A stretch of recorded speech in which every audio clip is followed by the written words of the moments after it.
I wish I could say this story started with fireworks or some dramatic family blow-up, but honestly, it started with a cherry tomato plant.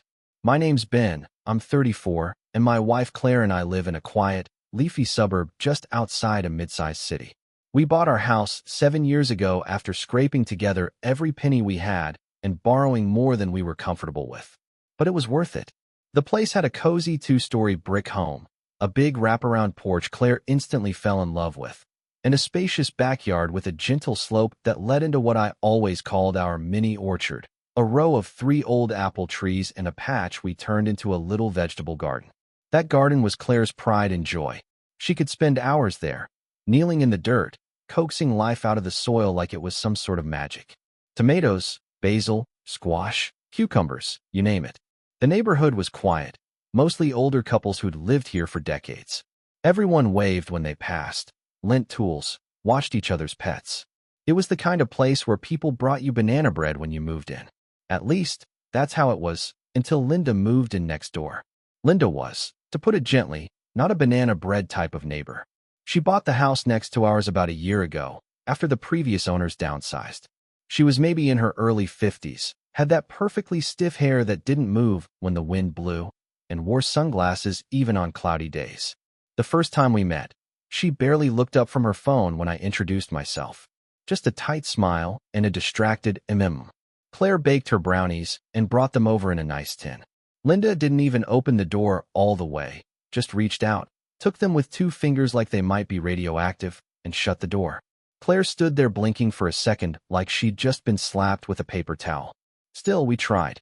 We always try. Because being good neighbors used to mean something. Things were quiet for a few months. Linda kept to herself. We kept to ourselves. But we started to notice little things.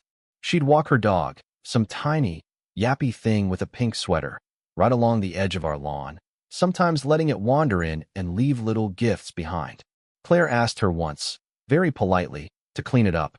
Linda just said, "Oh, it's probably from a squirrel," and walked off. Then came the hedge trimming incident. I had taken the weekend to clean up our backyard, shaping the hedges along the side that bordered Linda's property. They were technically ours, planted well within the fence line, and I trimmed them meticulously. That Monday, I came home to find them butchered. I mean, hacked down unevenly like someone took a weed whacker to them blindfolded. When I asked Linda about it, she shrugged and said they were overhanging too much, and she was just protecting her space. I pointed out they were well within our property line, but she just smiled and said, "Oh, lines can be tricky." That phrase stuck with me. Lines can be tricky. The next week, we found a white plastic stake in our garden. One of those little boundary markers, jammed right through Claire's cherry tomato patch. I assumed it was a mistake, maybe left by a surveyor. But when I pulled it up, another one appeared the next day. Then another. They kept creeping inward, slowly, over the course of a few weeks, until about 6 feet of our garden had these little plastic markers poking up like weeds. It felt like some passive-aggressive board game, and we were losing. I confronted her. I shouldn't have gone alone, but I was too angry to think straight. "Hey, Linda," I said, trying to keep my voice even. "Do you know anything about the stakes in our yard?" She was watering a potted plant on her porch, one of those fussy ornamental ones that didn't seem to grow. She didn't even turn around. Just said, "I'm just marking what's technically mine." "Technically yours?" I blinked. "Linda, the property line is clearly marked. It's been the same for decades. We have the original survey." She turned then, slowly, like a villain in a movie. "Surveys can be wrong. Old ones, especially. I had a guy come out. Said the line cuts through that weird little slope of yours. It's common in neighborhoods like this. Poor planning." I stared at her. "You can't just claim our garden. That land is ours." She smiled, tight, smug, knowing. Good luck proving anything. I went inside shaking. Not just with anger, but confusion. What was this? Was she bluffing? Was there some kind of law that let her do this?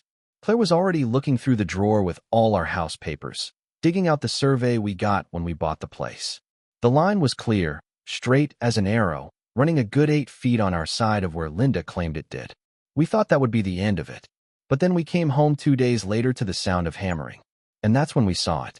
A fence. A brand new, waist-high wooden fence being built, right through the middle of our backyard. Not on the edge. Not between our properties. Through our backyard. Through the tomato patch. through the marigolds. Claire screamed when she saw one of the workers casually toss her little decorative gnome aside like it was trash. I marched over, furious, and demanded they stop. The guy shrugged and said, "We were told this was part of her property now." She showed us a new survey. I knocked on Linda's door so hard I thought it might splinter. She opened it, all calm and collected, sipping from a mug that said #BossBabe. When I told her she was trespassing and damaging our property, she just said, "Take it up with the county. I already filed everything." Then she closed the door in my face. That night, Claire sat on the back steps and cried. She looked at the broken garden beds, the scattered mulch, the tomato cages lying on their sides like little metal skeletons, and she cried. And I sat next to her, feeling completely powerless. We were just two regular people, up against someone who seemed to know how to play the system, or at least act like she did. But that's when something shifted in me. Because while I may not have known every legal detail, I did know one thing. Claire and I had done everything by the book when we bought this house. Every signature, every permit, every boundary. And Linda? Linda had made one big mistake. She assumed we'd just roll over. She had no idea who she was messing with. And that's when I made the call that changed everything. I didn't sleep that night. I just sat at the kitchen table, flipping through the original property documents while Claire lay curled up on the couch under a blanket, her face blotchy from crying. I'd never seen her so heartbroken over something like this. I mean, sure, we'd had hard times before, financial stress, work issues, even a rough patch in our marriage, but nothing like this. This wasn't just a patch of land. It was hers. That garden had gotten her through 2 miscarriages, through job layoffs, through her mother's death. She told me once that planting seeds made her feel like she still had control over something in the world. And Linda had just ripped it out of the ground like it meant nothing. The next morning, I took the day off work and drove straight to the county office. I don't even know what I was expecting. Maybe that I could walk in with the survey and someone would say, "Oh, no problem, sir. We'll take care of that awful woman right away." But of course, real life isn't that simple. After waiting an hour in a cramped lobby filled with people shouting about parking tickets and zoning issues, I finally got to speak with someone from the Land Records Department. I laid out everything. Our survey, the fence, the garden, Linda's smug little comment about good luck proving anything. The clerk, a thin guy in his late 30s who looked like he hated confrontation, adjusted his glasses and said, "Well, her survey was done within the last 6 months. It supersedes the older one on record. That doesn't mean she's right. It just means it's the most recent claim." I stared at him. "So what does that mean? She gets to take our land just because she filed first?" "No," he said quickly. "No. But it does mean that until someone contests it legally, the county can't intervene. You need to get your own updated survey and possibly take the matter to civil court. It's not uncommon in older neighborhoods. Boundaries shift over time. Sometimes fences were installed wrong decades ago, and people just lived with it. It's messy. Messy." That's all he had to say about the fact that a woman had chopped our backyard in half like she was slicing a birthday cake. I drove home with a knot in my stomach. Claire met me at the door, hopeful, and when I told her what the clerk said, she just nodded silently and went back to watering the half-destroyed basil plants that had somehow survived the construction chaos. The fence was done by then. It wasn't even straight. Just a jagged row of boards, clearly rushed, but standing firm like a middle finger planted right in the soil. That weekend, I paid out of pocket for a new private survey. The guy came with his equipment, measured everything carefully, and after 2 hours, handed me a folder. "Your original line's correct," he said. "No question. That fence cuts about 6.5 feet into your property. She's got no claim to it." Finally, some confirmation. I asked him if he could file it with the county, but he told me I'd have to do that myself, along with possibly filing a formal dispute or court claim to have the fence removed. That's when it hit me. We were going to have to fight this. Legally, financially, emotionally. And Linda knew it. The next few weeks were torture. Linda started acting like the fence had always been there. She redecorated our side, planting little shrubs, placing a plastic flamingo, even stringing solar lights along the top rail. She had the audacity to call the cops one evening when Claire leaned over to water one of the tomato plants that had started regrowing under the fence. Said we were tampering with her property. The officer was polite, but clearly uncomfortable. "Look, you guys need to settle this in court. I'm not a land dispute judge. Just try to avoid each other. Avoid each other? We shared a property line, and now a fence right through our backyard. You couldn't design a worse tension cooker. Claire started staying indoors more. She stopped tending to the rest of the garden, even though the other side was still intact. It just reminds me of what she took, she whispered one night, staring at her untouched gloves by the door. It killed me. Every time I looked at that fence, I didn't just see a line of wood. I saw what it was doing to her. To us. One day I came home and found her kneeling beside the fence, just sitting there, staring at a cluster of wilted marigolds. She looked so small, so defeated. That night, after dinner, she asked, "Do you ever wish we'd bought somewhere else?" It was like a punch to the gut. We had built our whole life around this house, and now it felt like a prison. But things weren't done getting worse. About a month after the fence went up, I was mowing the lawn, what was left of it, when Linda approached me from her driveway. She had a stack of papers in one hand and that same stupid mug in the other. "Just wanted to give you a heads up," she said, all chipper. "I'm building a gazebo." I turned off the mower, wiping sweat from my face. "A gazebo? Where?" She smiled. "Oh, on my new part of the yard. Right where that little slope is. It'll be great for entertaining." I stared at her. "You mean the part you illegally claimed?" She shrugged. "Well, I see it differently. And apparently the county does too, since no one's stopping me." That night, Claire and I sat in the living room staring at the survey papers, the complaint forms, the fence photos. We were up against a wall, literally and legally. Filing a civil suit could take months, maybe years. We didn't have the cash to burn on lawyers. And if she did build a gazebo on our property, that would complicate everything. That's when the idea came to me. I started reading, researching. I stayed up late every night going through land records, county policies, encroachment cases, precedent rulings. I found a legal aid group that helped homeowners facing boundary disputes. And I found something Linda had overlooked. A tiny, boring detail. When she filed her updated survey, she failed to notify the County Planning Commission. Not just that, she also ignored the mandatory 30-day waiting period before beginning construction on any permanent structure involving a boundary change. And the kicker? There was a record of a warning letter sent to her mailbox. One she signed for, one she ignored. That was the moment the tide started to turn, even if Linda didn't know it yet. But before I could act on it, the betrayal happened. It wasn't just about the fence anymore. It wasn't just about the garden or a gazebo. It was about the fact that someone we trusted, someone who had known us for years, chose her side. Claire's sister, Jenna. Now, Jenna was always a little impressionable. She worked in real estate, flitted from one office to another, always chasing some hot new opportunity.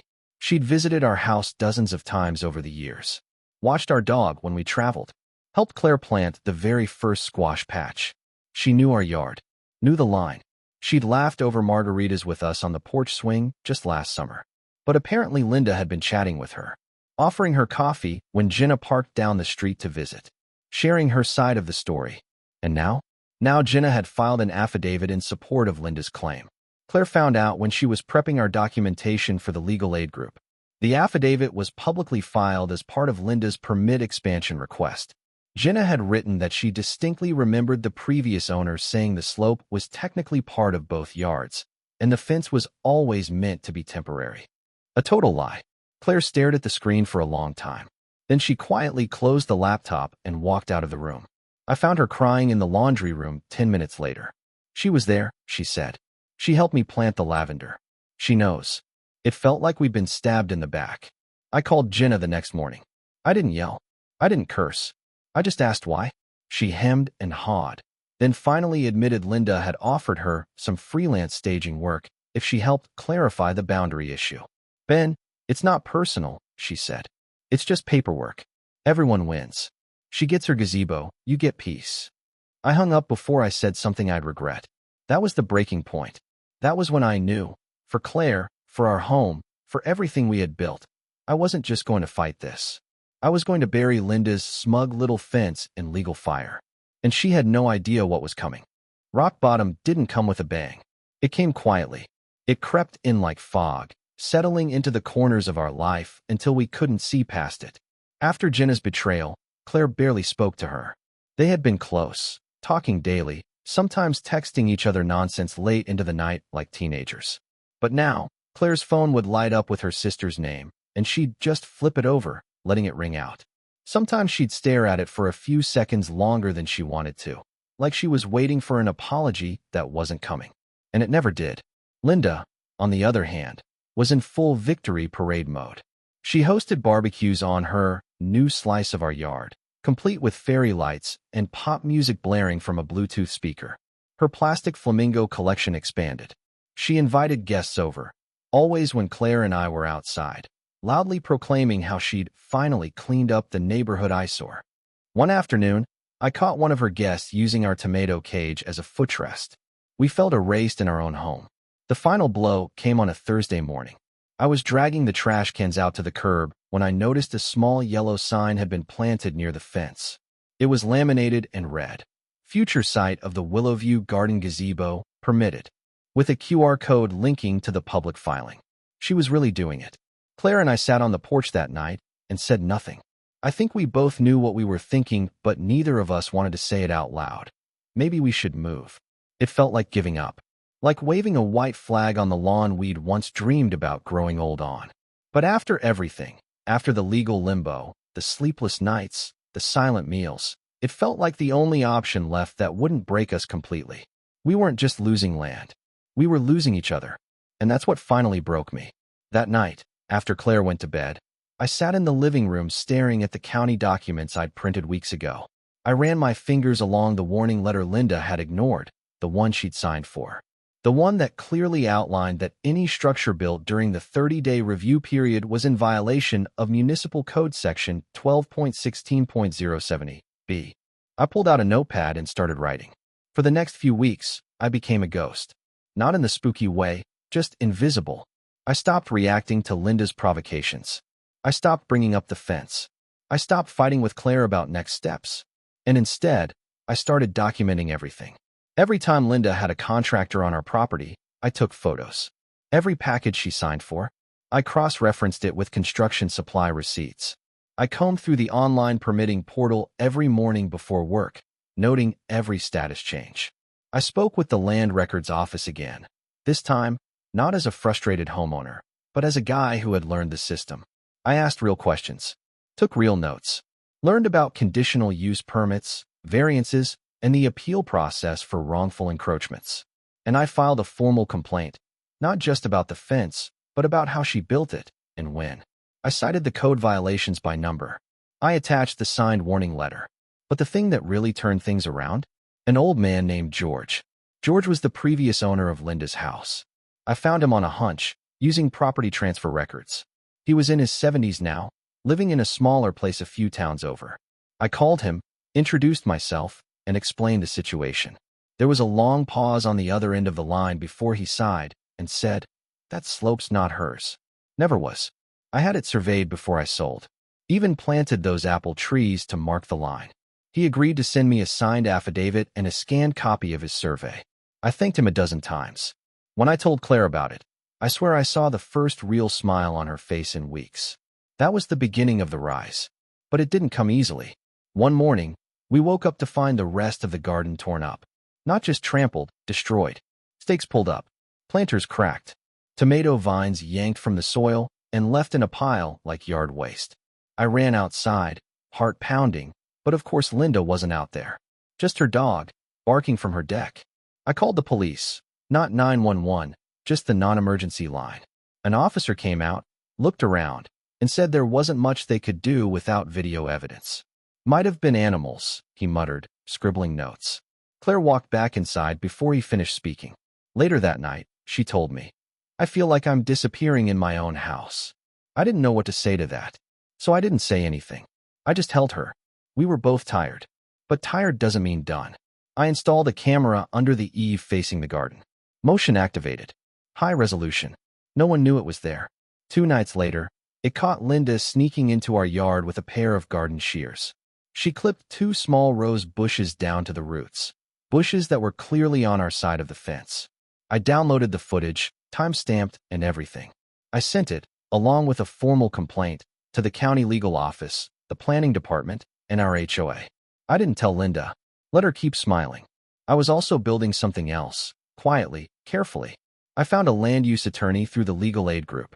Young guy named Marcus, smart as hell, passionate about property rights. He agreed to help us file an injunction against any new construction pending resolution of the boundary dispute.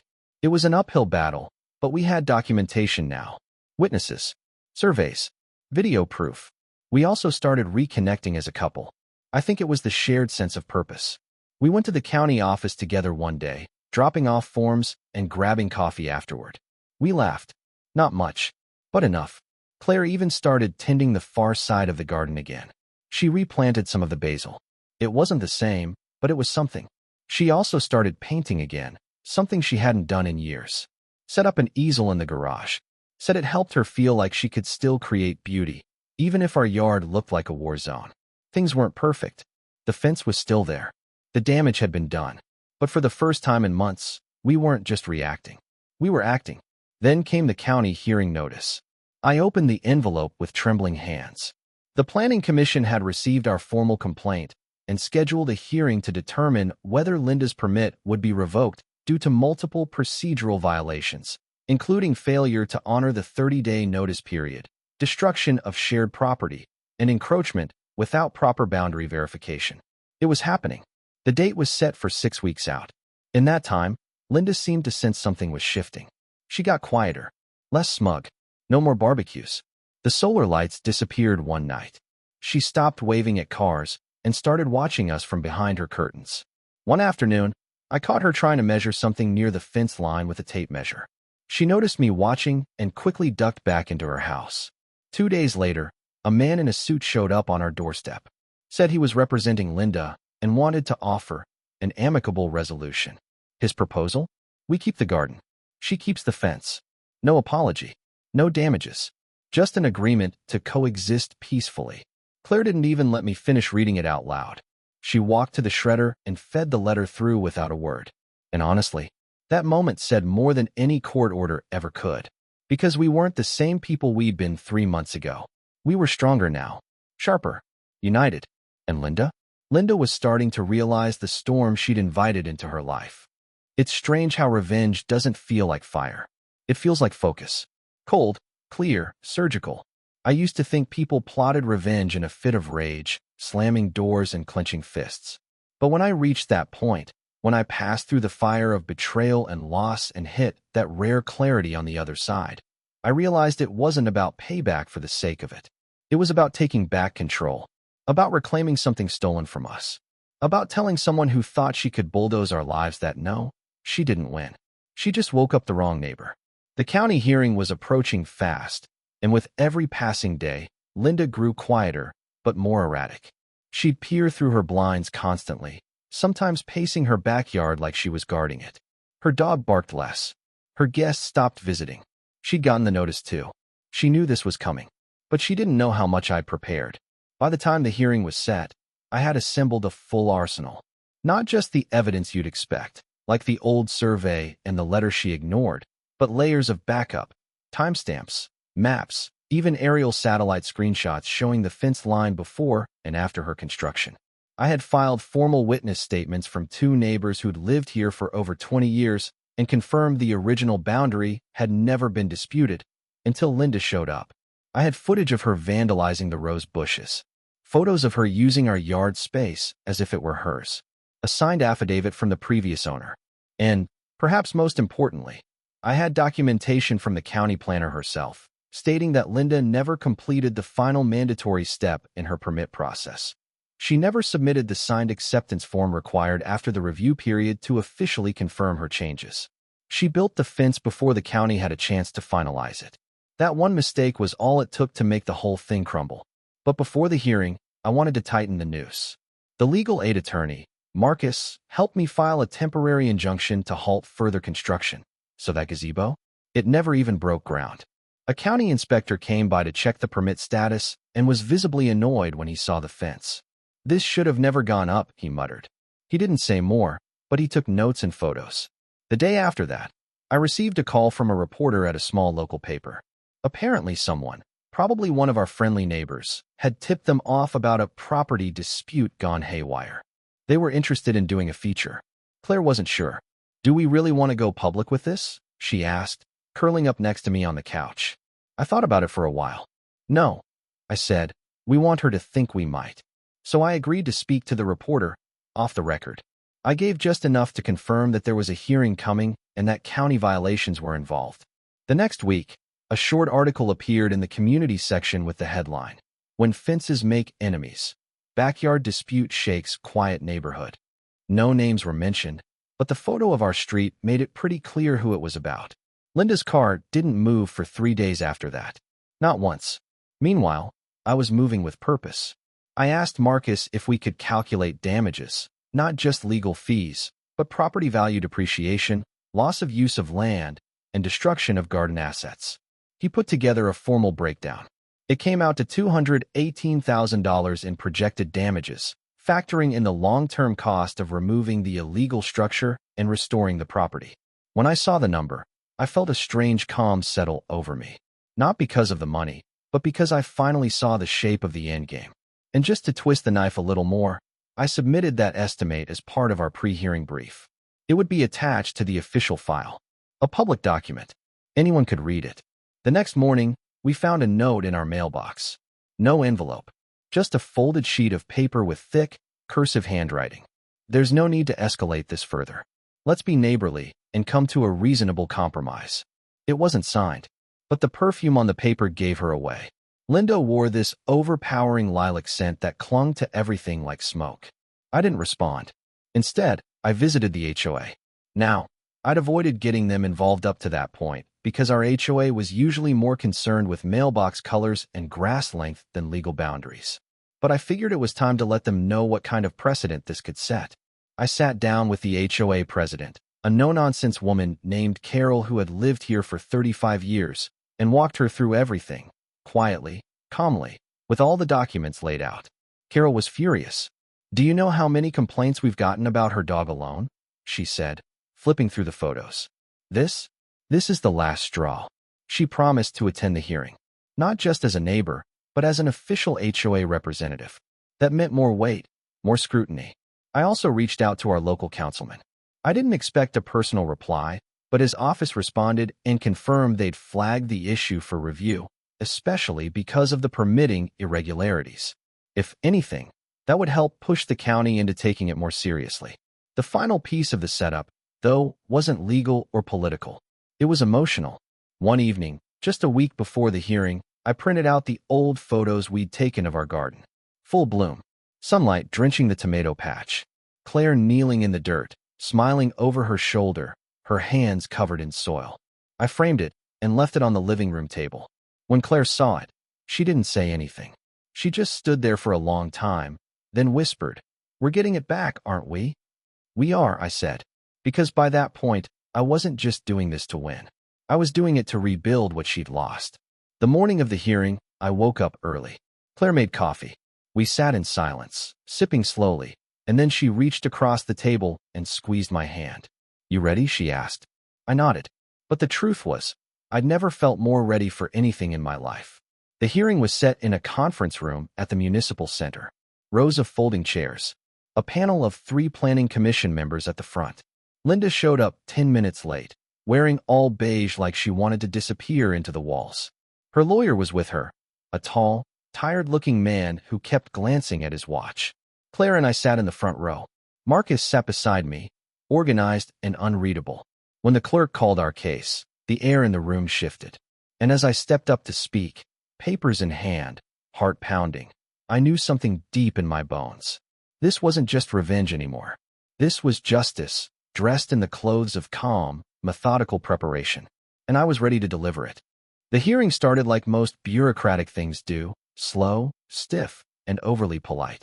But under the fluorescent lighting and the dry legal jargon, I could feel the current turning in our favor before I even opened my mouth. The lead commissioner, a man in his 60s named Mr. Hallstrom, adjusted his glasses and began reading through the packet we'd submitted. He paused at the damage assessment. His eyebrows rose. Then he flipped to the stills from the video footage, Linda in high definition, pruning our rose bushes like she was doing us a favor. He lingered there for a good 20 seconds. Linda's attorney tried to regain control first. He stood, cleared his throat, and began with the usual legalese. My client acted in good faith, based on a professional survey. Any errors in procedure were minor and unintentional. She was under the impression the property lines were in dispute and sought to improve what she reasonably believed to be her yard. He went on like that for a while, playing the confused homeowner card.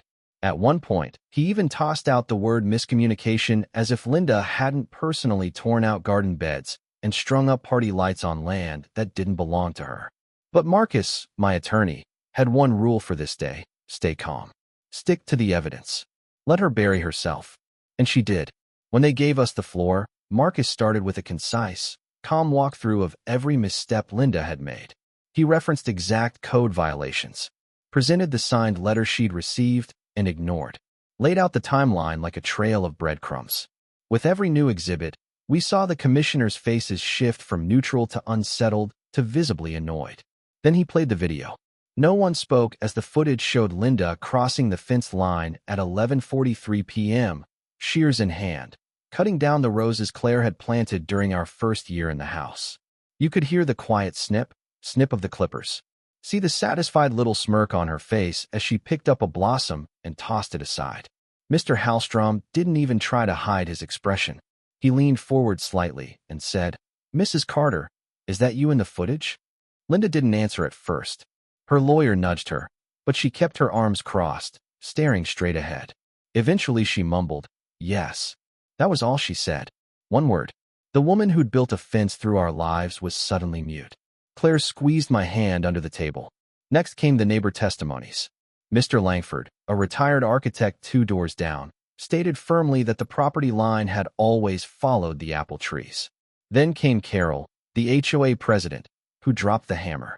If this kind of behavior is allowed to stand, you'll have copycats throughout the neighborhood. It undermines decades of peaceful co-living. And frankly, it's embarrassing to the community. After that, Mr. Hallstrom called a brief recess. Linda didn't look at us. Her lawyer whispered to her, gesturing with his hands in frustration. She nodded once, but she looked pale, smaller somehow. When we returned to the room, the commission gave their findings. They were swift and decisive. Linda had violated county building codes by initiating construction before finalizing her permit. She had ignored a formal warning letter. She had failed to properly notify adjacent property owners of the proposed changes. She had entered and damaged property that was not hers, repeatedly, and her own surveyor, when contacted for clarification, admitted he had not cross-checked against the official municipal records. The county rescinded her construction permit in full. The fence was ordered to be removed within 30 days. If she failed to comply, the county would have it removed at her expense. The commission further referred the case for civil proceedings on the matter of damages, and while they couldn't issue a judgment themselves, they formally supported our request for recovery of legal fees and property damage costs totaling $218,000. But the final blow came with the administrative penalty.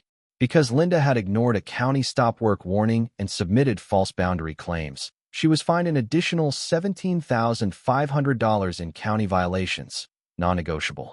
When the decision was read aloud, I glanced at Linda. She wasn't smirking anymore. Her lips were pressed together so tightly they'd gone white, and her eyes had welled up with tears she refused to let fall. Her lawyer just stared at the floor, defeated. After the hearing, I walked out into the parking lot with Claire, both of us blinking in the daylight like we hadn't seen it in weeks. We didn't speak at first. It was too much, too big. Then Claire let out a laugh. A full, raw, relieved laugh that turned into tears halfway through. "They're making her tear it down," she whispered. "The whole fence. Every stupid board." I nodded. "And pay for all of it." For the first time in months, the weight on my chest was gone. The fallout was swift. Within a week, we received a letter from Linda's attorney offering to settle out of court and avoid prolonged litigation.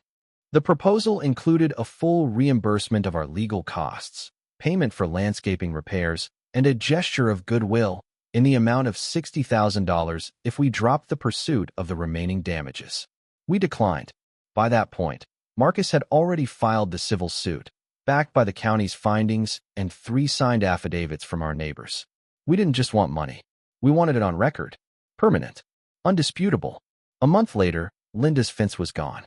She didn't take it down herself, of course. The county sent a work crew, billed her directly, and left a bare scar in the lawn where her petty little empire had once stood. Her gazebo dreams were over. Claire planted new rose bushes the same week. Linda eventually sold the house 6 months later. She didn't say goodbye. No more parties. No more barking dog. No more smugness. The new owners? A young couple with a toddler and a golden retriever. They brought over homemade banana bread their first week and asked if we liked zucchini, because they wanted to start a garden and had extra seeds. I looked at the backyard from our porch, saw Claire out there planting again, kneeling in the dirt, humming softly under her breath. It wasn't just land. It never was. It was peace. It was home. And we got it back. Because Linda thought we'd roll over. She thought a fence would keep us out. But all she did was build herself a box and hand us the hammer. Justice isn't loud. Sometimes, it's the quiet sound of a fence being torn down, one board at a time.